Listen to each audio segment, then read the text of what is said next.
बहुत पुराने दिनों की बात है। एक घने जंगल में दो पेड़ आसपास खड़े थे।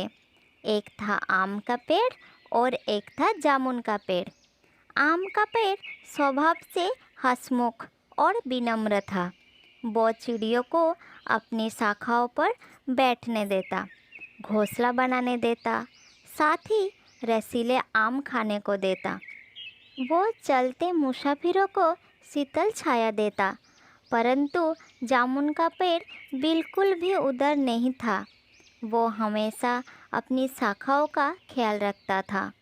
वो बहुत अधिक अभिमानी था कि वो ज़्यादा ऊंचा है। उसने कभी भी किसी पक्षी को अपने ऊपर बैठने नहीं दिया। जो कोई भी उस पर बैठने की कोशिश करता उसे वह भगा देता।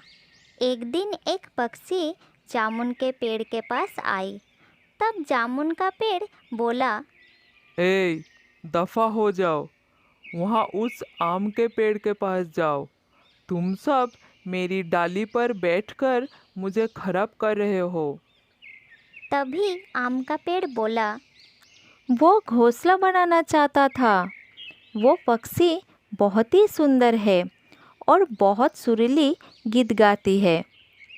पता है, वो सब बेसुरी गीत गाते हैं। और सुनो, मैं किसी को अपने पत्तों के पास आने नहीं देता। ये पक्षी मेरी सुंदर डालियों को बिगाड़ देंगे। तुम उन्हें अपने ऊपर बैठने दो। वैसे भी मैं छोटे पेड़ के मुंह नहीं लगता। ऐसा ही दिन बीतते गए। आम के पेड़ के बीच और जामुन के पेड़ के बीच कुछ नहीं बना रहा। आम का पेड़ सभी पक्षियों के साथ खुशी खुशी रहता और जामुन का पेड़ किसी से बात भी नहीं करता। एक दिन मधुमक्खी का एक झुंड उस पेड़ के पास आए। रानी मधुमक्खी ने उस जामुन के पेड़ को देखा और उसी पेड़ पर छत्ता बनाने का सोचा। फिर वो बोली, अरे वाह, ये पेड़ तो बहुत मजबूत और सुंदर है। हमारे छत्ते बनाने के लिए सही रहेगा।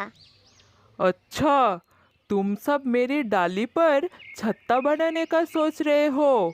मुझे मेरी डालियों पर गंदगी नहीं चाहिए। तुम सब जाओ यहाँ से। ये सुनकर रानी मधुमक्खी नाराज हो गई।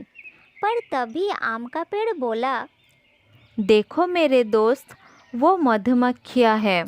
वो भी हमारी प्रकृति का अहम हिस्सा है। उन्हें हमेशा वृक्ष की ज़रूरत होती है। यदि हम एक दूसरे के मदद नहीं करेंगे तो प्रकृति का संतुलन कैसे रहेगा। तुम मुझे भाषण मत दो।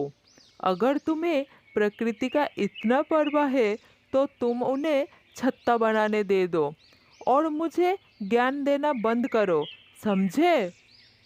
ये सब सुनकर आम के पेड़ को बहुत दुख हुआ, पर उसने कुछ ना कहा। उसने मधुमक्खियों को अपने पास बुलाया और उसकी डाली पर छत्ता बनाने को कहा। तब रानी मधुमक्खी बोली, तुम कितने दयावान हो आम।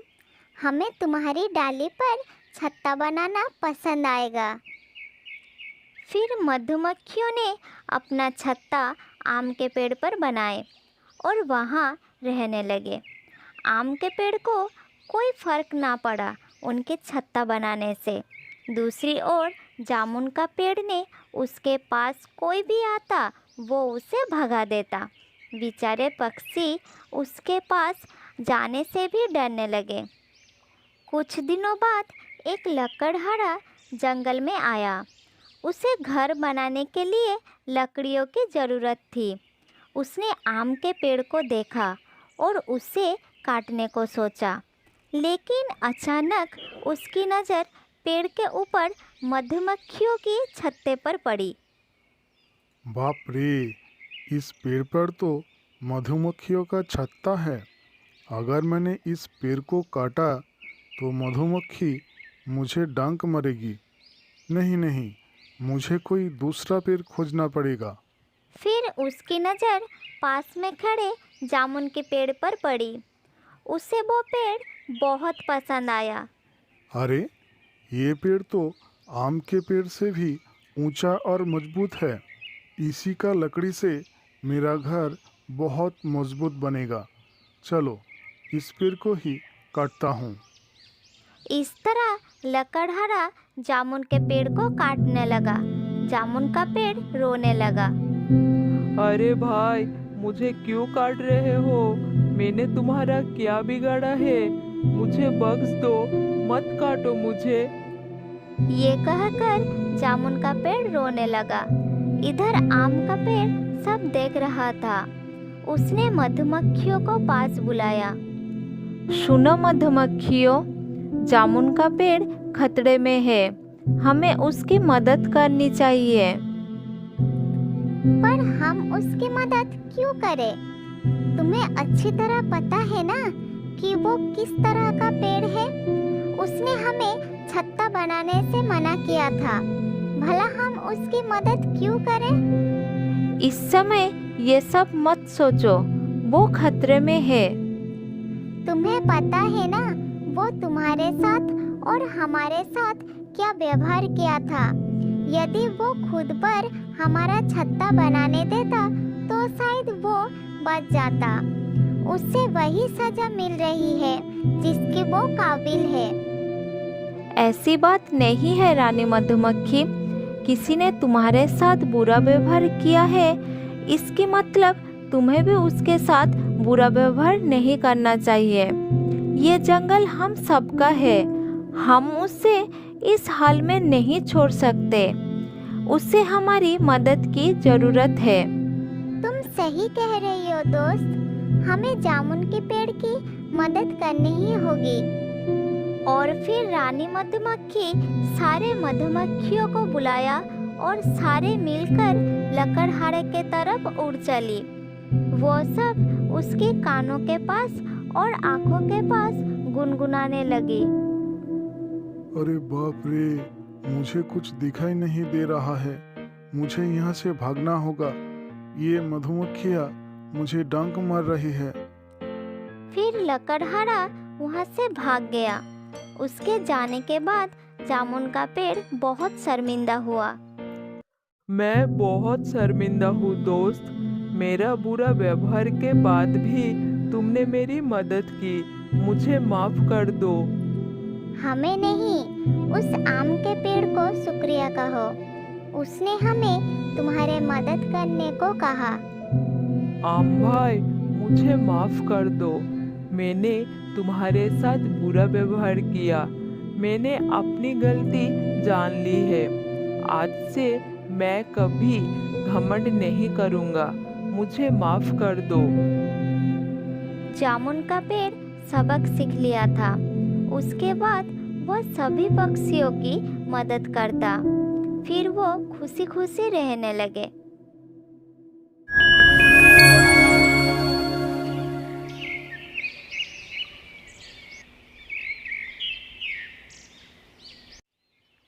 बहुत दिनों पुरानी बात है। एक गांव में एक भैंस रहता था। उसको घूमना बहुत पसंद था। एक दिन वो घूमते घूमते जंगल में जा पहुंचा और आते समय गांव का रास्ता भूल गया। भैंस बहुत चिंतित हो गया और मन ही मन बोला, अरे यार, मैं तो रास्ता भूल गया हूँ। अब घर कैसे जाऊँ? मुझे प्यास भी बहुत लगी है। फिर वो चलता हुआ एक तालाब के पास पहुंचा, जहां पर वो पानी पिया और हरी हरी घास खाई, जिसे खाकर वो बहुत खुश हुआ और ऊपर मुंह करके चिल्लाने लगा।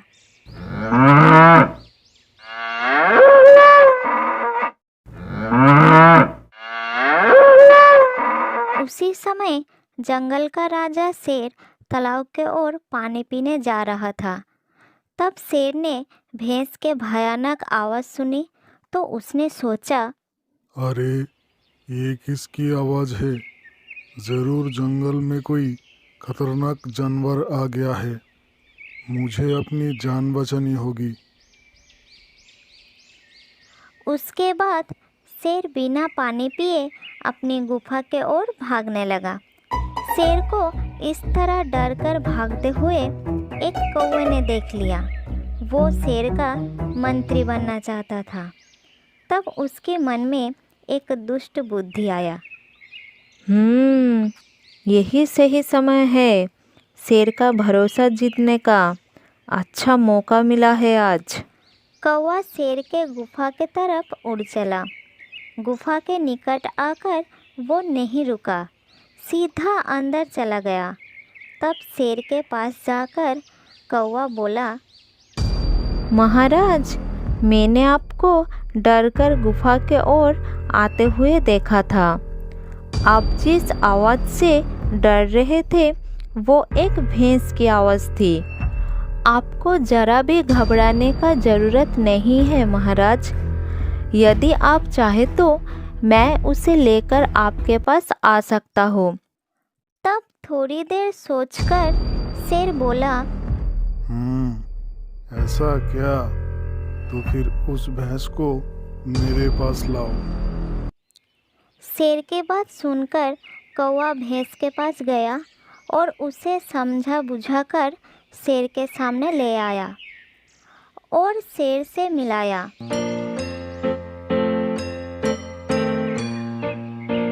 कुछ ही देर में भैंस और शेर अच्छे मित्र बन गए। शेर ने भैंस को अपना मंत्री बना लिया। ये सब देखकर कौवा उनकी दोस्ती में जलने लगा, क्योंकि उसे तो मंत्री बनना था। ऐसे ही कुछ दिन बीत गया। कौवा एक तरकीब निकाली और शेर के पास गया और शेर से बोला, महाराज, भैंस आपसे केवल मित्रता का दिखावा करता है, लेकिन हमने उसके मुंह से सुना है कि वो अपनी दोनों बड़े बड़े सींग से आपको मारकर जंगल का राजा बनना चाहता है। पहले तो उसकी बात शेर ने विश्वास नहीं किया, लेकिन उसको ऐसा लगने लगा। कौवा उसके बाद भैंस के पास गया और उसे बोला, भैंस जी, शेर केवल आपसे मित्रता का दिखावा करता है। मौका मिलने पर वो आपको मारकर खा जाएगा। भैंस को ये जानकर बहुत गुस्सा आया और वो शेर से मिलने के लिए जाने लगा। इधर कौवा भैंस से पहले शेर के पास जा पहुंचा और शेर से बोला, महाराज, आप सावधान हो जाइए, क्योंकि दुष्ट भैंस आपको मारने के लिए इधर आ रहा है।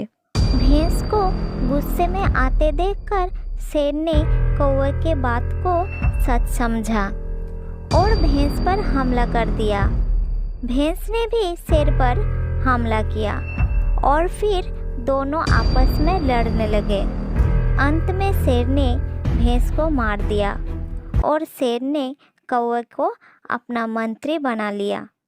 इस कहानी से हमें ये समझ आता है कि हमें कभी भी दूसरों के कहने पर अपनी मित्रता पर शक नहीं करना चाहिए। अच्छे मित्र बहुत मुश्किल से मिलते हैं।